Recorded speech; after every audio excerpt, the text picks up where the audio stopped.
Tonight is a particular honor for me because, let's face it, my presence on this stage is pretty unlikely. My father was a foreign student, born and raised in a small village in Kenya. What makes a great political speech is if you can somehow fold your story into this larger American story. The next thing he says is about his mother's family. His grandfather fought in World War II. He used the GI Bill. They settled in Kansas, so white people could say, he's just like us. My parents shared not only an improbable love, they shared an abiding faith in the possibilities of this nation.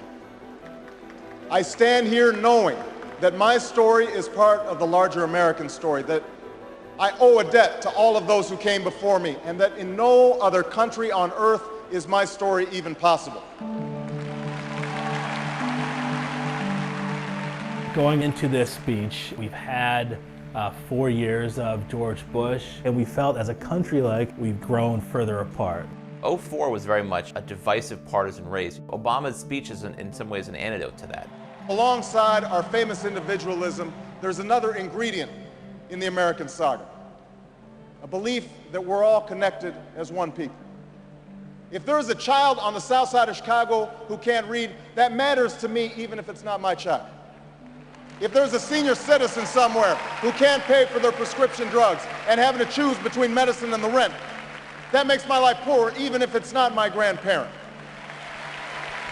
It is that fundamental belief, I am my brother's keeper, I am my sister's keeper, that makes this country work. E pluribus unum, out of many, one. He gives a speech that presages his entire political message of 2008, which is this sort of post-partisan argument.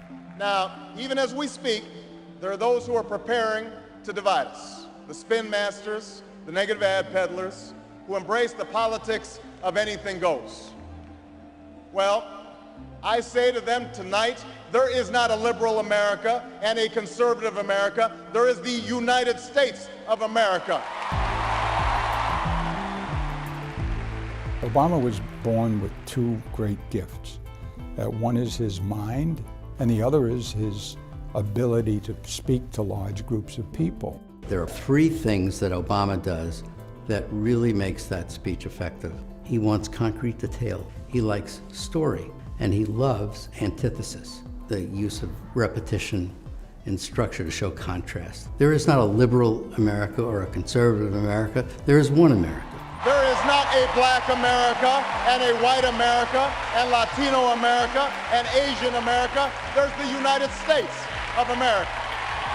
The pundits like to slice and dice our country into red states and blue states, but I've got news for them too. We worship an awesome God in the blue states, and we don't like federal agents poking around in our libraries in the red states. We coach Little League in the blue states, and yes, we've got some gay friends in the red states. We are one people, all of us pledging allegiance to the Stars and Stripes, all of us defending the United States of America. The way he uses his hands, he actually points a lot and does a lot of this, and a lot of this, and a lot of that. In doing so, he gives off this sense of energy. I am new, I'm someone who is dynamic. And he doesn't do that so much anymore. He's a little more solemn and reserved when he gives speeches today, but I think it's more reflective of his office. In the end, that's what this election is about. Do we participate in a politics of cynicism, or do we participate in a politics of hope?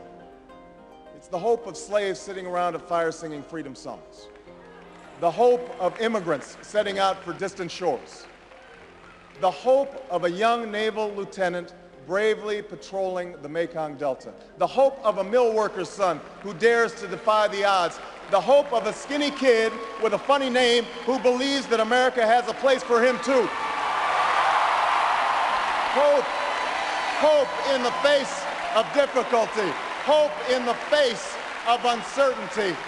The audacity of hope.